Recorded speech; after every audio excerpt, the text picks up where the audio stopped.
Saya ingin bertanya Ustadz, misal nih kita dikasih ujian berkali-kali, udah mencoba sabar banget dan positive thinking, tapi ujian datang lagi bertubi-tubi kayak dikeroyok gitu.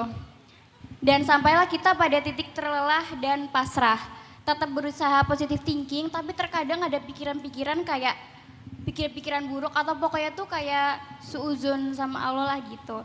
Nah, gimana caranya menghilangkan bisikan-bisikan buruk itu dalam pikiran kita Ustadz?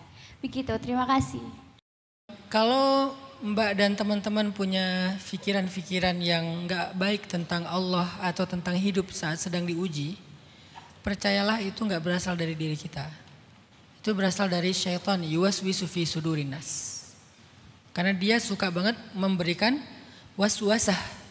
Waswasah itu terus jadi bahasa Indonesia juga, was-was. Mulai sekarang kalau lagi nggak nyaman jangan bilang was-was. Aku was-wasah banget nih. Masya Allah tabarakallah mams. Was-wasah itu jadi was-was. Was-wis itu perubahan gramatikalnya. Jadi itu tuh nggak muncul dari kita sendiri.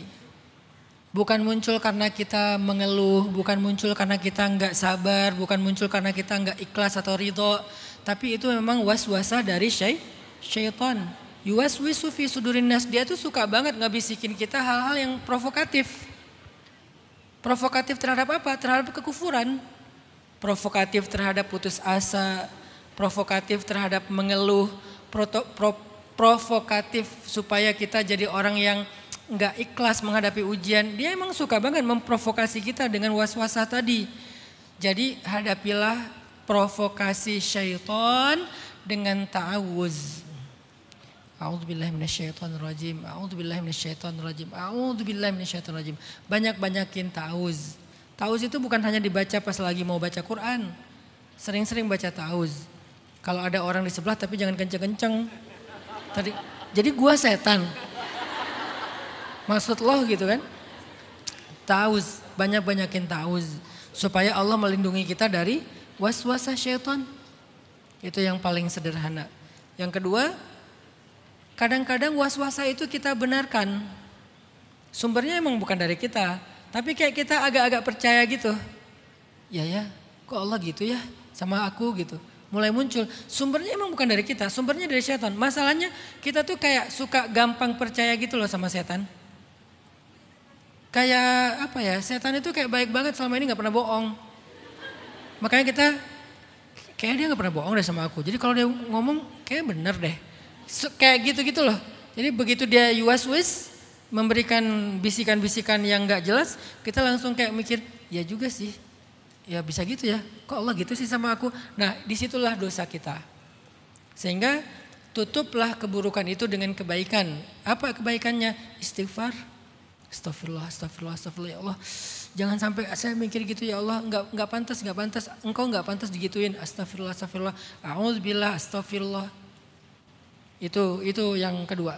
Yang ketiga gimana biar lebih kuat lagi? Baca kisah-kisah, dengarkan kisah-kisah, lihat dan perhatikan kisah-kisah.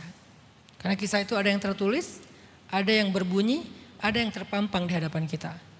Pengalaman orang lain, kehidupan orang lain, cerita orang lain, kisah sejarah orang lain, para nabi, para solehin. Baca kisah-kisah karena kisah-kisah itu berfungsi untuk menguatkan hati. Jangankan hati kita, hati Nabi Muhammad aja dikuatkan dengan kisah. Wa kullan naqussu 'alaika min anba'ir rusul ma nusabbitu bihi fuadak. Dan setiap kali kami mengisahkan kepada engkau Muhammad kisah-kisah para rasul. Padahal beliau sebaik-baik nabi, tapi masih dikuatkan dengan kisah-kisah nabi sebelum beliau. Betapa pentingnya kisah.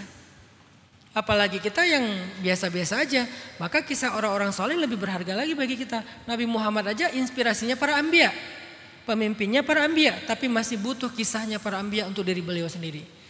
Dan setiap kali kami mengisahkan kepada engkau Muhammad kisah-kisah para nabi, kisah itu untuk menguatkan hatimu. Manusabbitu bihi fuadak. Sabat itu teguh. Kami ingin meneguhkan hatimu hai Muhammad dengan kisah-kisah itu. Jadi baca kisah-kisah, dengarkan kisah-kisah, lihatlah kisah-kisah kehidupan orang. Enggak kita doang yang diuji, orang lain juga diuji, bahkan ujiannya lebih berat. Di situ kita jadi lebih teguh hatinya.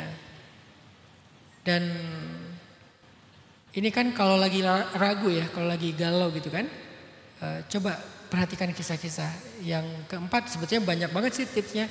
Yang keempat, coba belajar untuk merenungkan perjalanan hidup kita. Pernah nggak Allah tolong kita? Berapa kali? Coba perhatikan itu. Alam yajidka yatiman fa'awa wa wajadaka